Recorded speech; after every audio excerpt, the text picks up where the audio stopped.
இந்த 3 உணவுகளை தொடர்ந்து சாப்பிடத் தொடங்கினால் உங்கள் இதயம் இயற்கையாகவே வலுவாக இருக்க உதவலாம். முதலில் எண் 3 மாதுளை பற்றி பார்க்கலாம். மாதுளை இரத்த ஓட்டத்தை மேம்படுத்தவும் இரத்த நாளங்களை தளர்வாக வைத்திருக்கவும் உதவுகிறது.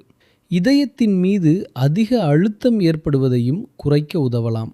எண் 2 ஊற வைத்த பாதாம் மற்றும் அக்ரூட் பருப்புகள். இவற்றில் ஆரோக்கியமான கொழுப்புகள் மற்றும் தாதுக்கள் நிறைந்துள்ளன. இவை கொலஸ்ட்ராலை சமநிலையில் வைத்திருக்க உதவுகின்றன.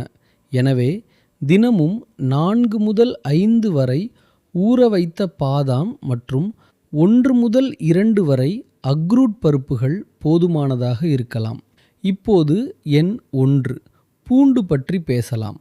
பச்சை பூண்டு அல்லது லேசாக சமைத்த பூண்டு இரத்த ஓட்டத்தை சீராக வைத்திருக்கவும் இரத்த அழுத்தத்தை சமநிலையில் வைத்திருக்கவும் உதவலாம். மேலும் இது தமனிகளின் ஆரோக்கியத்தை பாதுகாக்க உதவுகிறது. நினைவில் கொள்ளுங்கள், இதய பிரச்சனைகள் ஒரே நாளில் ஏற்படுவதில்லை. தினமும் நாம் சாப்பிடும் உணவுதான் இதயத்தை பாதுகாக்க உதவுகிறது அல்லது நீண்ட காலத்தில் இதய ஆரோக்கியத்தை பாதிக்கலாம்.